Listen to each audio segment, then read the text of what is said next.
আমি এক নম্বর লিডার সারা ভারতবর্ষে বিজেপির প্যারালাল উনি নেতৃত্ব করতে চাইছেন এবং ওনার পার্টির লোকেদের খুব ইচ্ছা দিদি মুখ্যমন্ত্রী হোক, ওনার ভাইপোরও ইচ্ছা যে উনি মুখ্যমন্ত্রী হলে প্রধানমন্ত্রী হন তাহলে উনি মুখ্যমন্ত্রী হতে পারবেন, সেই হাওয়াটা দেওয়া হচ্ছে না।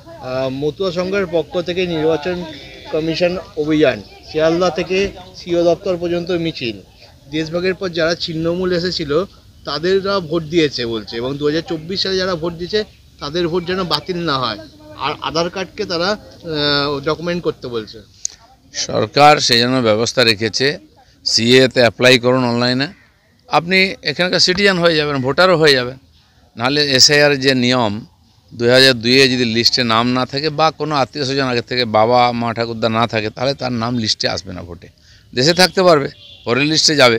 সেজন্য অভিযান এ তো মমতা ব্যানার্জি এবং তার লোকেরা করাচ্ছে, ওতে কোনো লাভ হবে না, দেশের আইন পাল্টাবে না তাতে।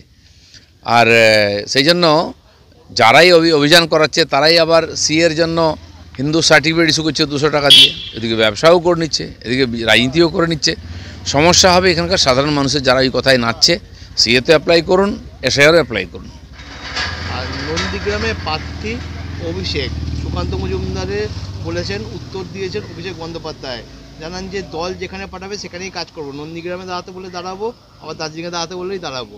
ঠিকই আছে, রাজনীতিতে পার্টি সর্বোচ্চ, যাকে যেখানে সেখানেই দাঁড়াবে। আমি জানি না তাদের পার্টিতে এরকম নিয়ম আছে কি না, নাহলে পার্টি ছেড়ে চলে আসে লোকেরা এখানে।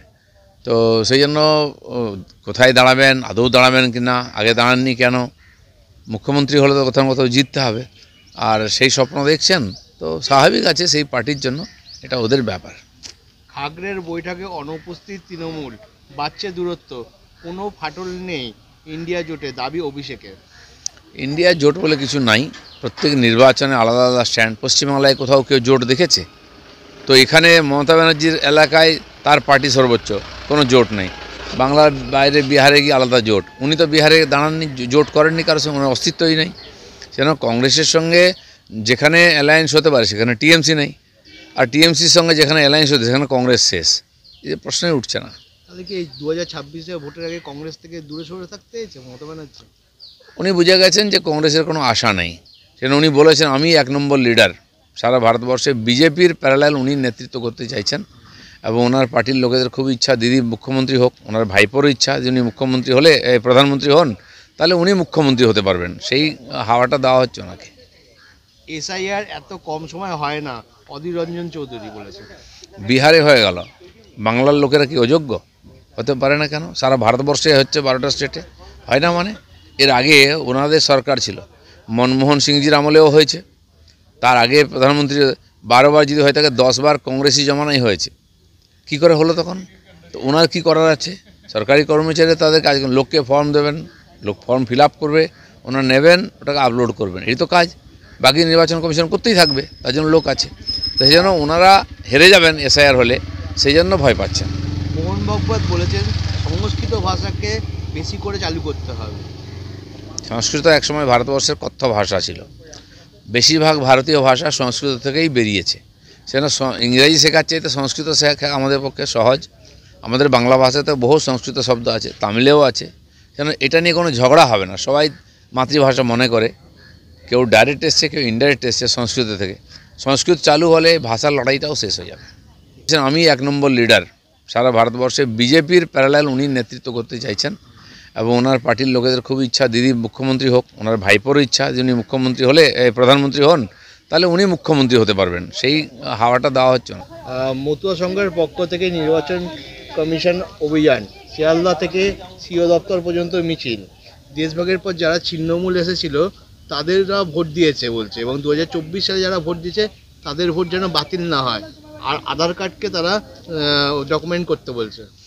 সরকার সেই জন্য ব্যবস্থা রেখেছে, সিএতে অ্যাপ্লাই করুন অনলাইনে, আপনি এখানকার সিটিজেন হয়ে যাবেন, ভোটারও হয়ে যাবেন। নাহলে এসআইআর যে নিয়ম 2002-এ যদি লিস্টে নাম না থাকে বা কোনো আত্মীয় স্বজন আগে থেকে বাবা মা ঠাকুরদা না থাকে তাহলে তার নাম লিস্টে আসবে না, ভোটে দেশে থাকতে পারবে, পরের লিস্টে যাবে। সেজন্য অভিযান এ তো মমতা ব্যানার্জি এবং তার লোকেরা করাচ্ছে, ওতে কোনো লাভ হবে না, দেশের আইন পাল্টাবে না তাতে। আর সেই জন্য যারাই অভিযান করাচ্ছে তারাই আবার সিএর জন্য হিন্দু সার্টিফিকেট ইস্যু করছে 200 টাকা দিয়ে, এদিকে ব্যবসাও করে নিচ্ছে, এদিকে রাজনীতিও করে নিচ্ছে। সমস্যা হবে এখানকার সাধারণ মানুষের, যারা এই কথায় নাচছে। সিএতে অ্যাপ্লাই করুন, এসআইআরও অ্যাপ্লাই করুন। আর নন্দীগ্রামে প্রার্থী অভিষেক সুকান্ত মজুমদারে বলেছেন, উত্তর দিয়েছেন অভিষেক বন্দ্যোপাধ্যায়, জানান যে দল যেখানে পাঠাবে সেখানেই কাজ করবো, নন্দীগ্রামে দাঁড়াতে বলে দাঁড়াবো, আবার দার্জিলিংয়ে দাঁড়াতে বললেই দাঁড়াবো। ঠিকই আছে, রাজনীতিতে পার্টি সর্বোচ্চ, যাকে যেখানে সেখানে দাঁড়াবে। আমি জানি না তাদের পার্টিতে এরকম নিয়ম আছে কি না, নাহলে পার্টি ছেড়ে চলে আসে লোকেরা এখানে। তো সেই জন্য কোথায় দাঁড়াবেন, আদৌ দাঁড়াবেন কি না, আগে দাঁড়াননি কেন, মুখ্যমন্ত্রী হলে তো কোথাও কোথাও জিততে হবে, আর সেই স্বপ্ন দেখছেন, তো স্বাভাবিক আছে, সেই পার্টির জন্য এটা ওদের ব্যাপার। খাগড়ের বৈঠকে অনুপস্থিত তৃণমূল, বাড়ছে দূরত্ব, কোনো ফাটল নেই ইন্ডিয়া জোটে, দাবি অভিষেকের। ইন্ডিয়া জোট বলে কিছু নাই, প্রত্যেক নির্বাচনে আলাদা আলাদা স্ট্যান্ড। পশ্চিমবাংলায় কোথাও কেউ জোট দেখেছে? তো এখানে মমতা ব্যানার্জির এলাকায় তার পার্টি সর্বোচ্চ, কোনো জোট নেই। বাংলার বাইরে বিহারে গিয়ে আলাদা জোট, উনি তো বিহারে দাঁড়াননি, জোট করেননি কারোর সঙ্গে, ওনার অস্তিত্বই নেই। সেন কংগ্রেসের সঙ্গে যেখানে অ্যালায়েন্স হতে পারে সেখানে টিএমসি নেই, আর টিএমসির সঙ্গে যেখানে অ্যালায়েন্স হতে সেখানে কংগ্রেস শেষ। এই প্রশ্নই উঠছে না। তাহলে কি এই 2026-এ ভোটের আগে কংগ্রেস থেকে দূরে সরে থাকতে হয়েছে মমতা ব্যানার্জি? উনি বুঝে গেছেন যে কংগ্রেসের কোনো আশা নেই, সেজন্য উনি বলেছেন আমি 1 নম্বর লিডার। সারা ভারতবর্ষে বিজেপির প্যারালাল উনি নেতৃত্ব করতে চাইছেন, এবং ওনার পার্টির লোকেদের খুব ইচ্ছা দিদি মুখ্যমন্ত্রী হোক, ওনার ভাইপোরও ইচ্ছা যে উনি মুখ্যমন্ত্রী হলে, প্রধানমন্ত্রী হন, তাহলে উনি মুখ্যমন্ত্রী হতে পারবেন। সেই হাওয়াটা দেওয়া হচ্ছে ওনাকে। এসআইআর এত কম সময় হয় না, অধীর রঞ্জন চৌধুরী বলেছেন। বিহারে হয়ে গেল, বাংলার লোকেরা কি অযোগ্য হতে পারে না কেন? সারা ভারতবর্ষে হচ্ছে 12টা স্টেটে, হয় না মানে? এর আগে ওনাদের সরকার ছিল, মনমোহন সিংজির আমলেও হয়েছে, তার আগে প্রধানমন্ত্রী 12 বার যদি হয়ে থাকে, 10 বার কংগ্রেসি জমানাই হয়েছে। কি করে হলো তখন? তো ওনার কী করার আছে? সরকারি কর্মচারী তাদের কাজ, লোককে ফর্ম দেবেন, লোক ফর্ম ফিল আপ করবে, ওনারা নেবেন, ওটাকে আপলোড করবেন, এই তো কাজ। বাকি নির্বাচন কমিশন করতেই থাকবে, তার জন্য লোক আছে। তো সেই জন্য ওনারা হেরে যাবেন এসআইআর হলে, সেই জন্য ভয় পাচ্ছেন। মোহন ভাগবত বলেছেন সংস্কৃত ভাষাকে বেশি করে চালু করতে হবে। সংস্কৃত একসময় ভারতবর্ষের কথ্য ভাষা ছিল, বেশিরভাগ ভারতীয় ভাষা সংস্কৃত থেকেই বেরিয়েছে। সেজন্য ইংরেজি শেখার চাইতে সংস্কৃত শেখা আমাদের পক্ষে সহজ। আমাদের বাংলা ভাষাতে বহু সংস্কৃত শব্দ আছে, তামিলেও আছে, কেন এটা নিয়ে কোনো ঝগড়া হবে না। সবাই মাতৃভাষা মনে করে, কেউ ডাইরেক্ট এসছে, কেউ ইনডাইরেক্ট এসছে সংস্কৃত থেকে। সংস্কৃত চালু হলে ভাষার লড়াইটাও শেষ হয়ে যাবে।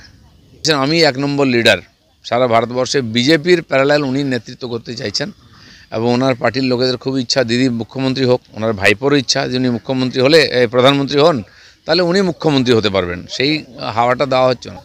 মতুয়া সংঘের পক্ষ থেকে নির্বাচন কমিশন অভিযান, শিয়ালদা থেকে সিও দপ্তর পর্যন্ত মিছিল, দেশভাগের পর যারা ছিন্নমূল এসেছিল তাদেররা